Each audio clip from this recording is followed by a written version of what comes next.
بسم الله الرحمن الرحيم. مساء الفل عليكم. قبل ما نبدأ في الوصفة النهاردة هنعمل كيك رواني، بس حبيت أقول لكم كل سنة وانتم طيبين. ربنا يعيده عليكم إن شاء الله بالخير إن شاء الله وعلى حبايبكم. أنا بوريكم بس إن أنا يا دوب علقت فرع بس كده في المطبخ. أنا لسه ما عملتش باقي الزينة، بس قلت إيه يمكن أنا بفرح أكتر من الولاد يعني بالزينة دي. هنبتدي مع بعض إن شاء الله. دي كيك رواني يا جماعة. آه، طلعت حلوة جدا، تحفة بجد، أكتر من رائعة. انا بولع النور اهو عشان كنت طافيه عشان اوريكم الزينه. هنا بنحط لها شويه جوز الهند على الوش، هي معروفه بكيك الرواني لازم جوز الهند. تمام. فعلا طلعت حلوه وجميله. ويا ريت بقى قبل ما نبتدي في الوصفه بفكركم بالاشتراك واللايك اللايك والاشتراك في القناه والتفاعل يا جماعه، لان التفاعل ده هو اللي بيرفع الفيديو، بيخليه يتشاف كتير. من فضلكم، وكل سنه وانتم طيبين. اهي بصوا انا بقطعها، هي دي طلعت طبعا هي لسه سخنه. لاحظوا ان انا مش قادره امسك الصينيه، لسه سخنه. بصي الكيك ماشيه في السكينه حلوه ازاي، او السكينه ماشيه فيها من غير ما تفتفت ازاي. تمام. هنطلع قطعه هوريها لكم. هي لسه سخنه، لسه فيها شربات تحت، ما شربتش الشربات كله طبعا، لان هي خدوا بالكم لسه بتدخن اهي، بس انا حبيت اوريها لكم عشان اقفل الفيديو. طرية. الارتفاع بتاعها حلو جدا، السكر بتاعها مظبوط جدا. بصوا الطراوة ميكس ما بين الكيك والبسبوسة. دي السيمولينا مديها طعم حلو قوي، مديها طعم مخرز كده جميل. الشربات مخليها مش بتشرق زي الكيك العادي. الكيك العادي لازم تشربي جنب تاكليها جنب سوائل، شاي بلبن او لبن علشان ما تشرقناش. دي طرية، الشربات مخليها حلوة جدا. ان شاء الله جربيها وهتنفع في رمضان، مش هتقول لا يعني. هي ميكس زي ما قلنا ما بين البسبوسة والكيك، فان شاء الله تبقى من ضمن حلويات رمضان بإذن الله. بصوا الطراوة والجمال حلوة جدا. يعني انا اكلتها وانا واقفة بكلمكم، بس واخدين بالكم ان في دخان طالع اهي، يعني هي لسه سخنة، لسه كمان ما شربتش الشربات بتاعها. مكوناتها سهلة وبسيطة وموجودة عندنا ان شاء الله. تمام. ومش بتاخد وقت يا جماعة، ويمكن انا حاساها اسهل كمان من الكيك العادي. ادي اهي بصوا بتطلع كل خرطة بخرطتها ازاي. حتة الكيك دي كل ما اشيلها تقع صاحية حتة صاحية. تمام. ادي معانا اهو الشربات ده، هصفيه لو هي ما شربتهوش. معانا 3 بيضات بدرجة حرارة المطبخ. تمام. بيض احمر عادي، لو بيض بلدي حطي 4. تمام. وخدوا بالكم الكوباية اللي انا بعاير بيها 200 ملي، اللي هي مج الشاي العادي. تمام. بس احنا مش هنملاه في ولا حاجة من اللي هنستعملها. يعني ادي ال3 بيضات، هنحط عليهم باكوين فانيليا، هنحط عليهم كوباية سكر ناقصة قيرتين كده. يعني مش هنملى كوباية السكر، لان زي ما قلت لكم الكوباية اللي انا بعاير بيها او المج اللي بعاير بيه 200 ملي، فانا مش محتاجة ال 200 ملي. تمام. او 200 جرام انا مش محتاجاهم، انا محتاجة اقل، لان طبعا لسه هنسقي شربات من بره اهو. ناقصة قيرتين زي ما قلت لكم. والسكر ده برضو يرجع لك، بس هي طلع سكرها مظبوط جدا. ادي اهو، يبقى 3 بيضات، مج الا ربع نقول، او مج الا قيرتين، ومعاه باكون فانيليا. هنضرب كويس اهو. انا عايزه اوريكم اللون بس، هنفضل نضرب لحد اللون ما يفتح كده. تمام. انا عشان اوريكم هنعمل كارثه دلوقتي كده. تمام. ده نص كوبايه لبن، اللي هي حوالي 100 جرام. احنا مش هنتكلم بالجرامات يا جماعه، لان مش كل الناس عندها ميزان. دي نص كوبايه برضو زيت نوع نضيف، زيت ذرة او زيت عباد بس نوع نضيف. كوبايتين زبادي. انا بحب اشتغل الكيكات بالزبادي قوي يا جماعه اكتر من اللبن. الزبادي بتديها طراوه كده، بتخلي طعمها حلو، زائد ان هي يعني بتبقى فيها طراوه كده. هنا في بوله هنحط المكونات الجافه برضو زي ما قلنا، كوبايه الا ربع او كوبايه الا قيرتين من دقيق السيمولينا، دقيق البسبوسة العادي، باكو بيكنج باودر، ذرة ملح، 3/4 كوباية دقيق أبيض. تمام، برضو مش هنملى كوباية أو تلت أو تلت كوباية، اللي هو حوالي 140 جرام كده. بس احنا قلنا مش هنستعمل الجرامات للناس اللي ما عندهاش.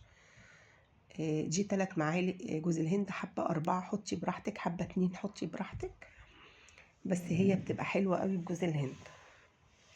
تمام، نقلب كل ده مع بعض عشان كمان ذرة الملح ما تركنش في حتة واحدة. وهناخد المكونات الليكويد اللي احنا عملناها السايلة دي في الأول، هنحط. انا مش هنزل بيها كلها، هشوف الأول هي محتاجة كمية السوائل مع كمية الحاجات الجافة. هي هتاخدهم كلهم زي ما قلت لكم. دي السيمولينا بيشرب السوائل على طول وبينفش، فانا هحتاجها وهوريكم السمك اللي انا عايزاه قد ايه. هنا ما رميتش حاجه، انا صفيت الدرق خالص بصراحه، ما رميتش حاجه من السوائل دي خالص. هي مظبوطه ما شاء الله بالملي. حقيقي جربيها هتعجبك جدا، ولما تجربيها وتعجبك ما تنسيش اللايك والاشتراك في القناه. هنا دهنة زيت، ده القالب دوت. حابة تعملي هنا عصرة ليمون يا جماعة أو معلقة خل، بتفتح اللون وبتديها هشاشة حلوة كده. تمام. دي الصينية، حابة تدهنيها سمنة حابة تدهنيها زيت، بس أنا لأني اشتغلت زيت دهنتها زيت، ومش هعفرها بالدقيق ولا حاجة، وزي ما انتوا شايفين ما لزقتش ولا أي حاجة.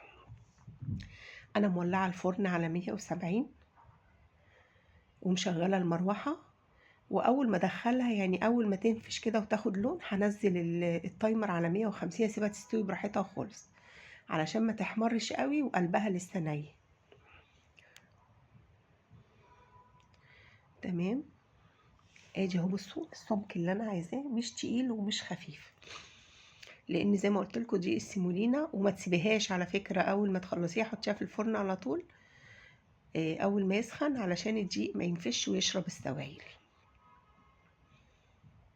يبقى 3 بيضات، معلقه كوبايه الا قراطين سكر، كوبايه الا قراطين الا صباعين دقيق سميد اللي هو دقيق البسبوسه، 3/4 كوبايه دقيق ابيض، نص كوبايه لبن، نص كوبايه زيت نباتي، ذره ملح، نص ليمونه.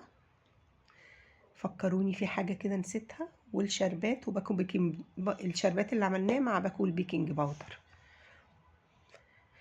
تمام، هبدتين حلوين كده. وبعدين عصايه الشيش طاووق دي، الحركه دي يا جماعه بتخليهاش تعلى من جنب وجنب، وبتطلع الهواء كله، متخليهاش تتنفخ من حته وحته، لا. او انتوا شفتوها طالعه قدامكم عامله ازاي.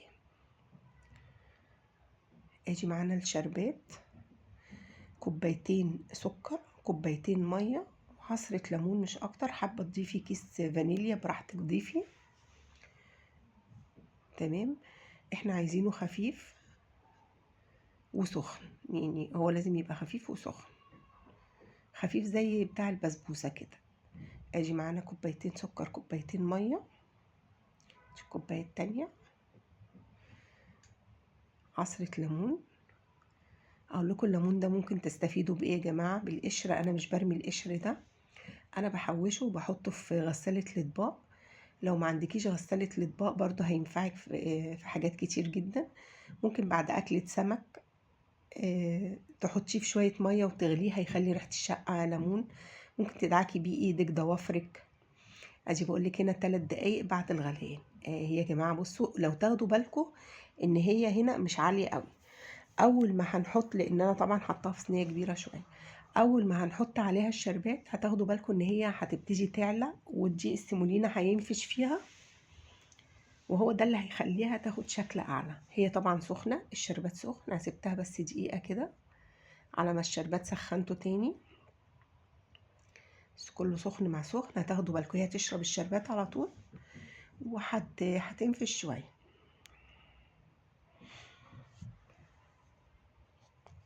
تمام، لحد كده حلوه قوي. سامحوني يا جماعة، شوية برد كده.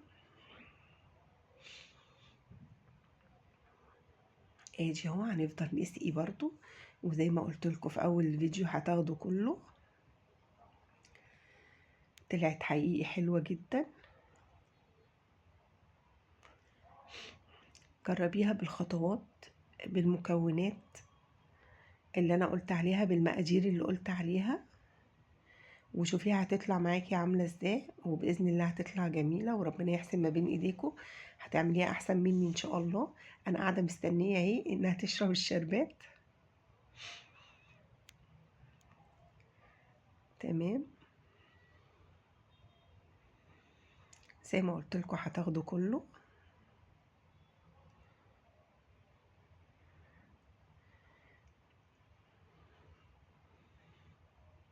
هزهزي فيها كده بس، ووسعي لها من الجناب علشان يعرف الشربات يدخل. انا مرضتش اقطعها الاول طبعا، لازم تشرب الشربات الاول. وخلاص كده هحط لها اخر شويه قبل ما يبردوا، لان لو برد مش هتشربه. رشه جوز الهند زي ما وريتكم في اول الفيديو.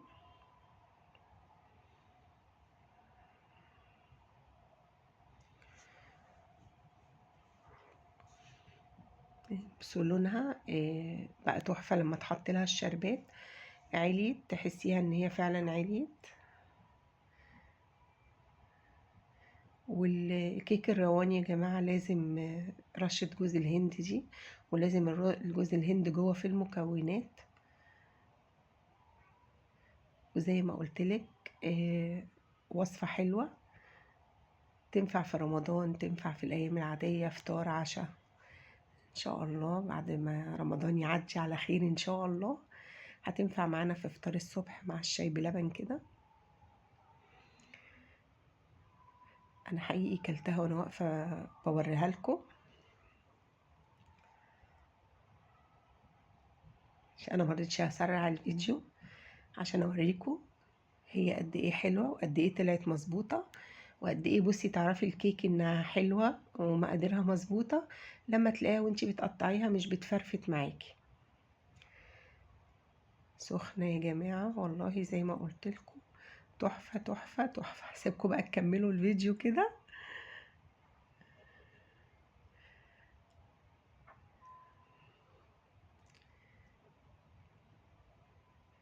مفيش تسلم ايدك يا طنط سوسن.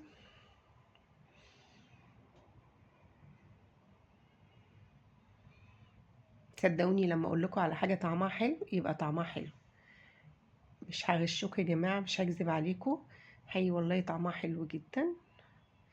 وزي ما قلت لكم خليط ما بين البسبوسة والكيك. يا رب تكون عجبتكم، يا رب ما ننساش اللايك والاشتراك في القناة.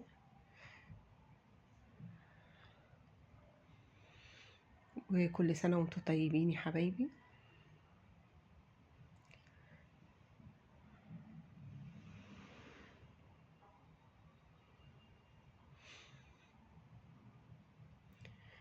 تمام كده، معلش سامحوني بقى، انا المقطع ده حطيته تاني بعد في اخر الفيديو، بس معلش بقى انا كنت ناسية ان انا حاطاه في اول الفيديو، فمعلش بقى. يلا كل سنة وانتم طيبين. اشوفكم ان شاء الله باذن الله في فيديو جديد. باي باي يا جماعة.